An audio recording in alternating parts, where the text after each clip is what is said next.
Starting in the standing position, we're going to inhale and bring our hands towards the ceiling and stretch up. On the exhale, bring your hands to your lower back and do a slight back bend to open up your chest just a little bit. Again, on an inhale, bring your hands back towards the ceiling and stretch forward with a flat back into a forward bend. Try to sandwich yourself as much as you can with your legs straight, but if you need to bend your legs, that's totally fine. We're going to also open up our collarbones by bending our left leg and reaching our right arm up towards the ceiling. Return to the center, bend your right leg, reach your left leg up towards the ceiling. Really feel that open up in your collarbones. And then slowly unroll yourself back up to standing, one vertebrae at a time. On the inhale, bring your hands back above your head and into a forward bend.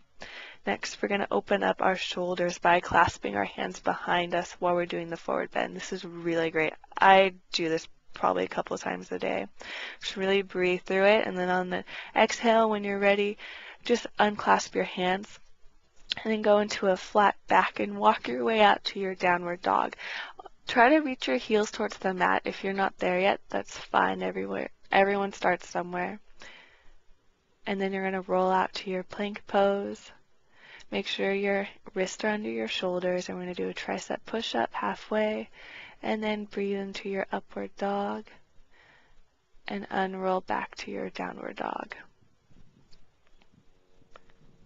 Now we're going to stretch our hip with a right downward dog split, and we're going to engage our core by bringing our knee to our forehead, back to your downward dog split, and we're going to bring our knee to the outside of our right elbow, and return to your downward dog split, nice and high, and then bring your knee to the outside of your left elbow. And then we're going to go down to our lower lunge just by placing your right foot in between your hands. We're going to stretch our sides again with a twist, bend back as far as you can, roll your heel down, and we're going to open up the other side. You really want to bring your arm towards the wall in front of you. And then we're going to rest in a runner's pose, or runner stretch. So you just put your foot on the outside of the mat and just relax on your elbows. And then bring yourself back to downward dog however you can.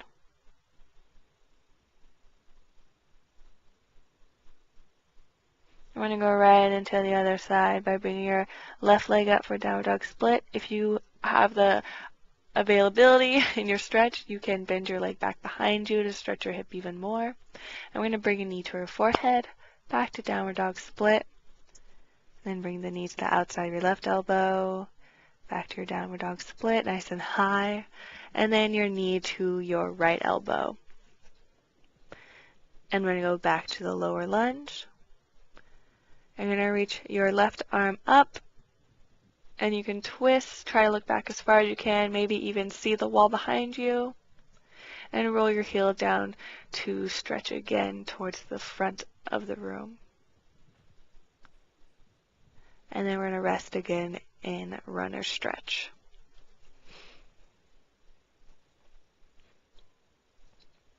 And then when you're ready to release out of that, work your way back to downward dog.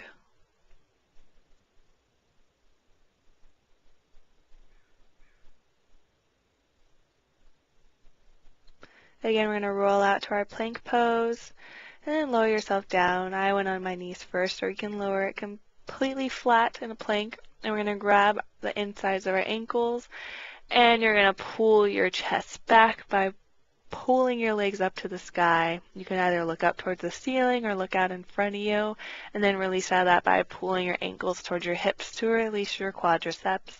And then you're going to push up out of that, back to your downward dog, and walk your hands back to your feet to do a forward stretch. And then you're going to slowly roll out of that one vertebrae at a time, reaching your arms up to the ceiling on a deep inhale, and on the exhale back to your forward bend. You're going to walk your way back out to your downward dog. Get a nice stretch here. And now we're going to test your balance. So put your right leg up in the downward dog split, go down to your lower lunge, and we're going to do a high lunge. So push your weight back towards your heel, stack your shoulders on top of your hips, and put your arms over your head. On an inhale, go up, exhale down, inhale, go up, exhale down, Inhale up, and then this time on the exhale, we're going to twist with your left arm forward, right arm back. Inhale up, and then you can release to your lower lunge, and then you're going to do a nice little stretch right here. Try to line up your hips with your right hip going back and your left hip going forward, and then go back to your downward dog split. I'm going to go right into the other side, left leg up for downward dog split. Nice and high, bring your left leg forward. And then start to move your weight back. Stack your shoulders on top of your hips. And on the inhale up, exhale down, inhale up, exhale down, inhale up. On this exhale, we're going to do right arm forward, left arm back. And then release to your lower lunge and then this forward bending stretch again. The trick here is you want to get your forehead on your knee, and if you can't do that with your legs straight, it's totally fine to bend your front leg. You know, everyone starts somewhere. And then you're going back to your plank pose. You're going to lower yourself into your up dog, back to your downward dog. And then we're going to do downward dog on our elbows, which is really good for your shoulders. Try to hold that. And then we'll just lower into our child's pose and take a few breaths here.